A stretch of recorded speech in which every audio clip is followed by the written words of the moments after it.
Assalamualaikum warahmatullahi wabarakatuh. Pemirsa, berjumpa lagi bersama saya Fibi Srayu Anita dalam Jurnal Kotim. Informasi mengenai Kabupaten Kota Waringin Timur dan sekitarnya telah kami rangkum untuk Anda. Berikut informasi selengkapnya.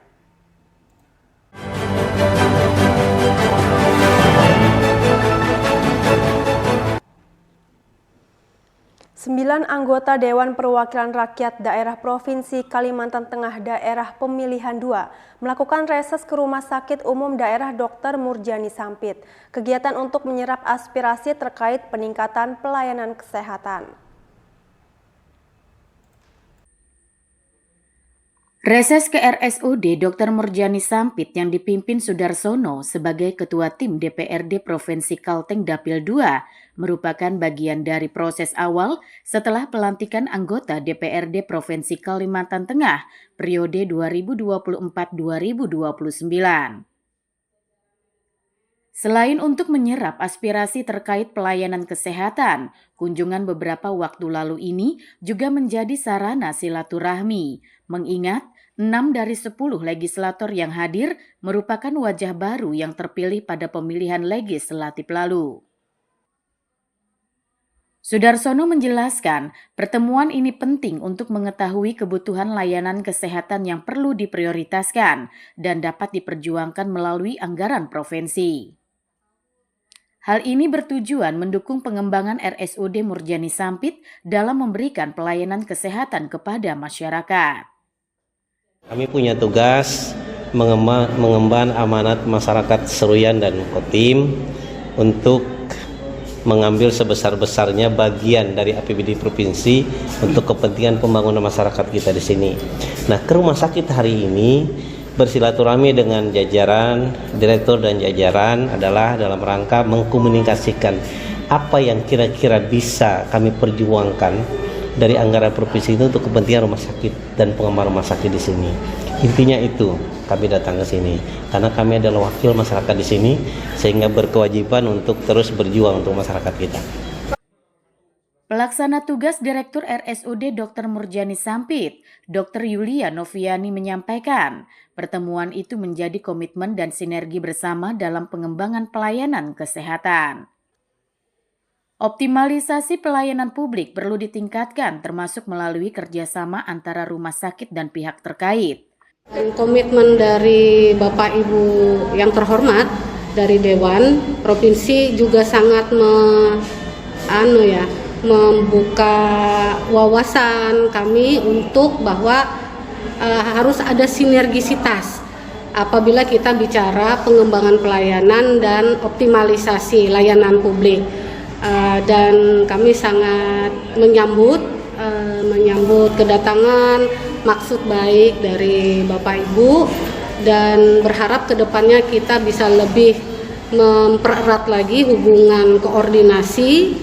Pihak rumah sakit berharap aspirasi yang disampaikan dapat diusulkan sebagai prioritas dan dianggarkan melalui APBD Provinsi Kalimantan Tengah guna mendukung kemajuan dan pengembangan RSUD Dr. Murjani Sampit. Mashud Badarudin, Hayat TV. Mempercepat penanganan musibah kebakaran, pemerintah Kabupaten Kota Waringin Timur berkomitmen terus membentuk pos sektor pemadam kebakaran di tingkat kecamatan. Hal ini diharap dapat meminimalkan dampak kebakaran yang terjadi. Pemerintah Kabupaten Kota Waringin Timur melalui Dinas Pemadam Kebakaran dan Penyelamatan menganggap pembentukan pos sektor pemadam kebakaran di kecamatan merupakan prioritas utama yang perlu dilakukan. Langkah ini sebagai upaya pencegahan dan penanggulangan kebakaran secara cepat, baik itu kebakaran bangunan maupun hutan atau lahan. Penanganan kebakaran bisa segera dilakukan tanpa menunggu unit mobil damkar dari markas komando di Sampit. Saat ini pos sektor pemadam kebakaran telah dibentuk di 5 kecamatan, yaitu di Kecamatan Cempaka Hulu, Parenggean, Telawang, Samuda, dan Eka Bahurui. Dalam waktu dekat akan kembali didirikan pos sektor pemadam kebakaran di 2 kecamatan lainnya, yaitu Kecamatan Kota Besi dan Seranau. Dan untuk Kabupaten Kota Waringin Timur, di Dinas Pemadam Kebakaran dan Penyelamatan itu sudah ada 5 sektor, yaitu sektor Parenggian, Cempaka Hulu, Talawang, Samuda, serta Eka Bahurui. Dan sekarang juga ada satgas kami yang ditempatkan di Kota Besi.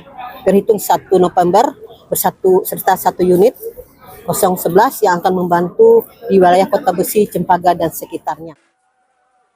Bupati Kota Waringin Timur Haliki Nur menyebut pihaknya mendukung pembentukan pos sektor pemadam kebakaran, yaitu dengan penambahan peralatan pemadam kebakaran, termasuk penambahan personil dan melatih relawan.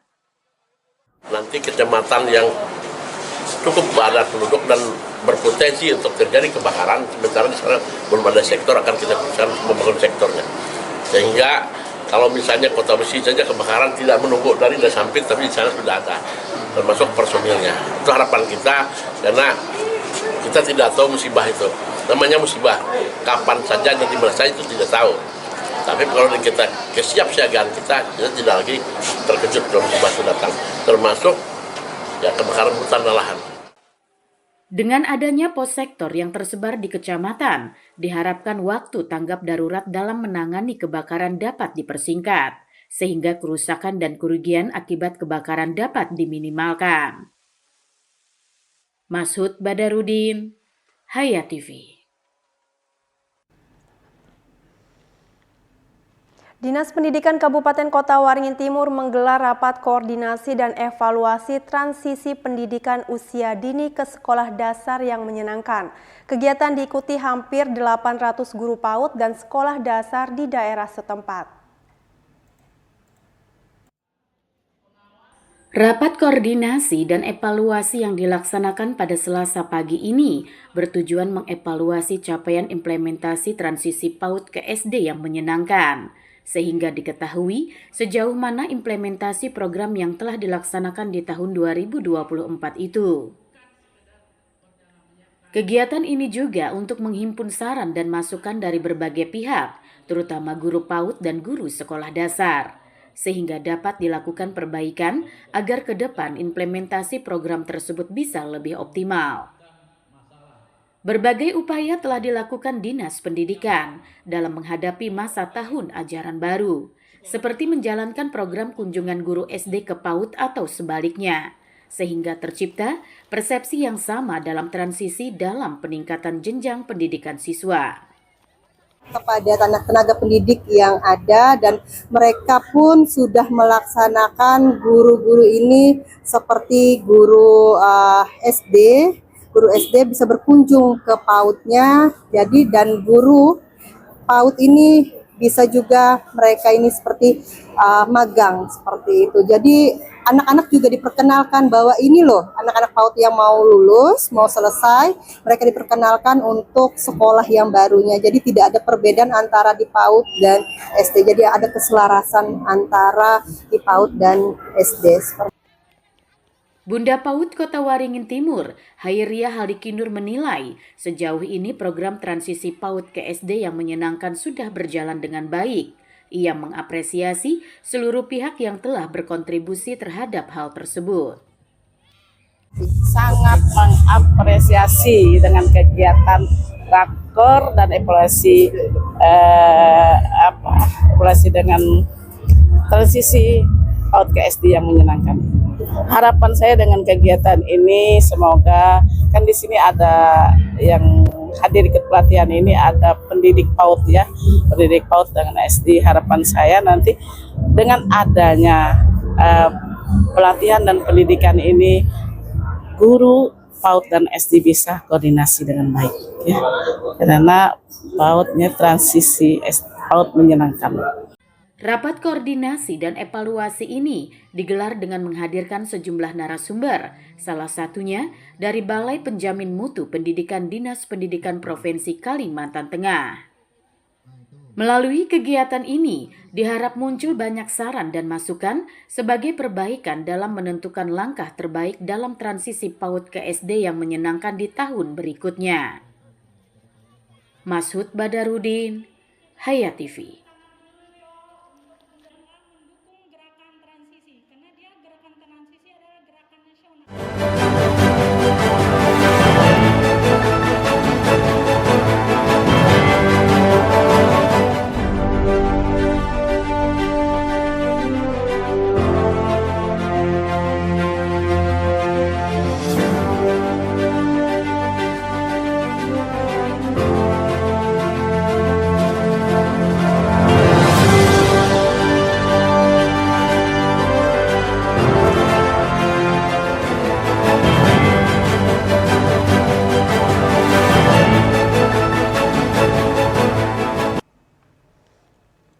Pawai Nasi Adap dalam rangka memperingati Hari Ulang Tahun Kabupaten Kota Waringin Barat ke-65 akhirnya digelar pada tanggal 7 Desember 2024.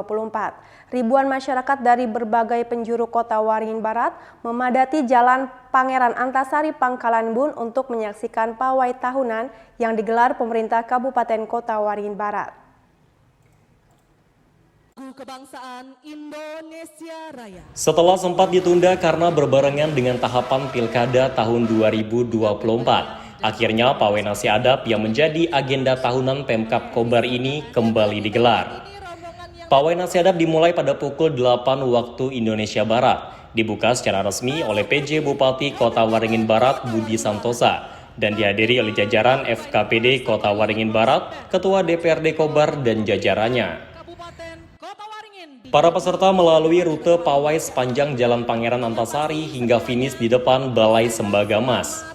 Dalam sambutannya, PJ Bupati menyampaikan apresiasi atas partisipasi masyarakat yang begitu tinggi dalam menjaga dan merayakan budaya lokal.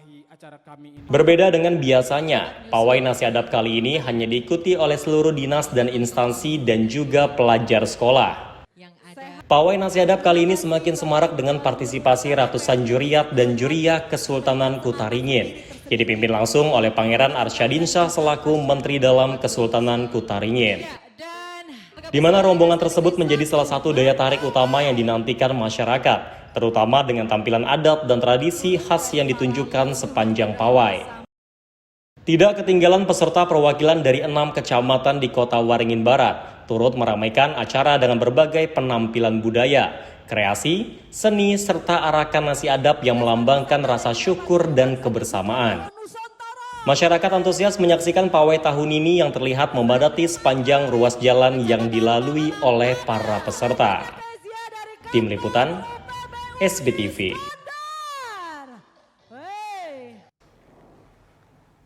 Kontes tanaman anggur dalam pot digelar di Kabupaten Kota Waringin Barat pada Minggu 8 Desember 2024 yang digelar di Taman Kota Manis, kawasan Bundaran Pancasila Pangkalan Bun. Kegiatan ini diikuti oleh 22 peserta dengan total 37 pohon anggur yang dipamerkan.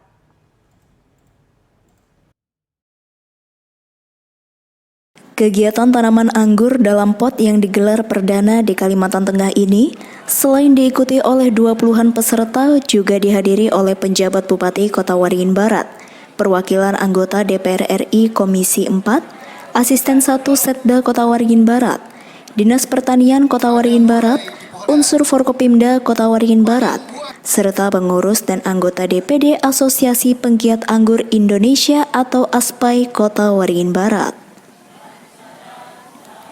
Kontes yang digelar kali ini merupakan inisiatif Dinas Pertanian Kabupaten Kota Waringin Barat bekerja sama dengan Asosiasi Penggiat Anggur Indonesia atau ASPAI Kota Waringin Barat. Digelarnya kontes ini bertujuan untuk meningkatkan semangat para penggiat dan penikmat tanaman anggur di Kota Waringin Barat, sekaligus mendorong budidaya anggur lokal. Dalam sambutannya, PJ Bupati mengapresiasi acara ini dan berharap budidaya anggur dapat lebih berkembang di Kota Waringin Barat. Selain tanaman anggur dalam pot, PJ Bupati juga menginginkan tanaman anggur tumbuh subur di pekarangan rumah. Bila budidaya ini berkembang pesat, tidak menutup kemungkinan Pangkalan Bun dapat dijuluki sebagai kota anggur.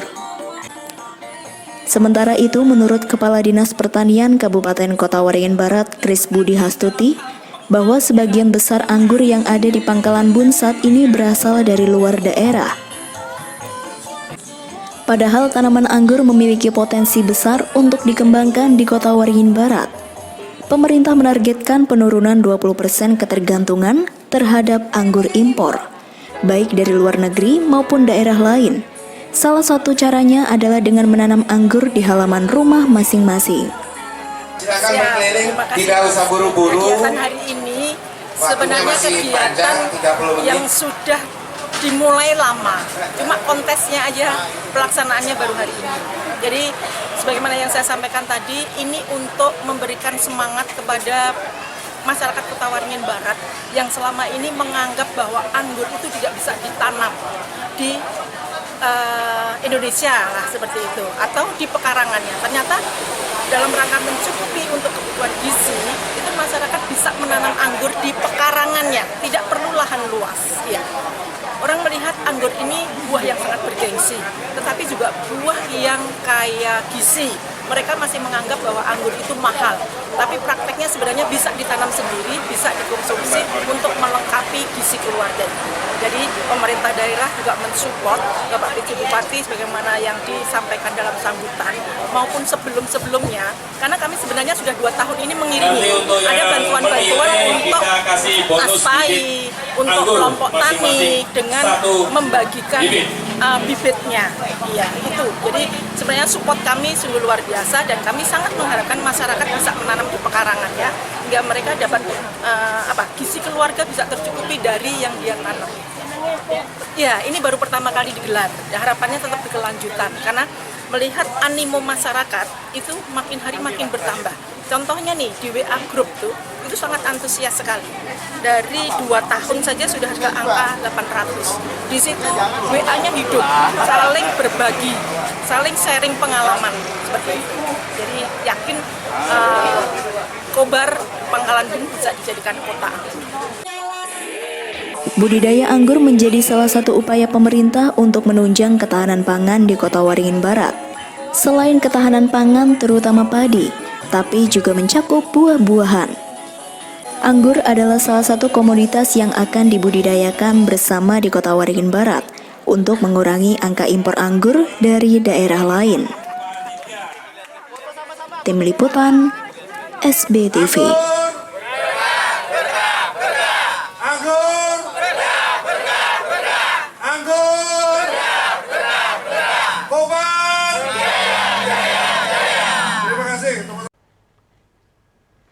Sebanyak 100 lebih jamaah mengikuti kegiatan manasik umroh Kalteng Berkah yang diselenggarakan di salah satu hotel di Pangkalan Bun. Kegiatan manasik dihadiri dan dibuka oleh Ibu Ketua TPPKK Provinsi Kalteng, Ibu Ivo Sugianto Sabran.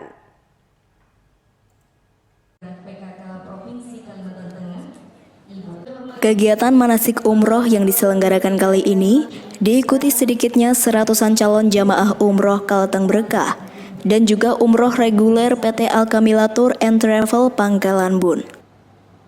Kegiatan manasik kali ini dihadiri juga oleh Ketua Tim Penggerak PKK Kota Waringin Barat, kemudian dari Kementerian Agama, Direktur PT Alkamila Haji Mukid Fatur Rahman, Penasehat Haji Nafsul, dan jajaran pengurus PT Alkamila selaku penyelenggara perjalanan ibadah umroh Kalteng Berkah kali ini, anggota DPRD Kota Waringin Barat, dan calon jamaah umroh. Rencananya untuk calon jamaah umroh ini akan diberangkatkan pada hari Selasa, 10 Desember 2024, menuju Jakarta dan keesokan harinya tanggal 11 Desember akan bertolak ke Jeddah, Arab Saudi. Ibadah umroh merupakan salah satu bentuk ibadah yang sangat dianjurkan dalam agama Islam. Kegiatan ini sangat penting untuk memberikan bekal pengetahuan dan keterampilan kepada calon jamaah agar dapat melaksanakan ibadah umroh dengan benar dan lancar. Menjadikan juga perjalanan umroh ini tentunya sebagai momen untuk kita mendekatkan diri kepada Allah, lalu juga merenungkan hidup dan juga meraih pengampunannya, dan juga semoga Allah Subhanahu wa Ta'ala senantiasa meridhoi perjalanan kita ya Bu, nantinya untuk menjadi tamu Allah Subhanahu wa Ta'ala ke tanah suci, dan juga insya Allah nanti Ibu diberikan kemudahan ya, Ibu Bapak diberikan kemudahan, kelancaran, lalu juga keselamatan, dan juga tentunya bisa kembali dengan selamat dan juga berkumpul kembali dengan keluarga. Melalui manasik umroh ini, para jamaah dapat memahami tata cara ibadah umroh secara benar, mempelajari sejarah dan makna dari setiap rangkaian ibadah umroh, meningkatkan keimanan dan ketakwaan kepada Allah Subhanahu wa Ta'ala, serta memperkuat ukhuwah Islamiyah. Para jamaah dipesankan agar senantiasa menjaga kesehatan selama perjalanan dan pelaksanaan ibadah umroh, persiapan fisik dan mental dengan baik, serta patuhi segala aturan yang berlaku di Tanah Suci. Tim Liputan SBTV.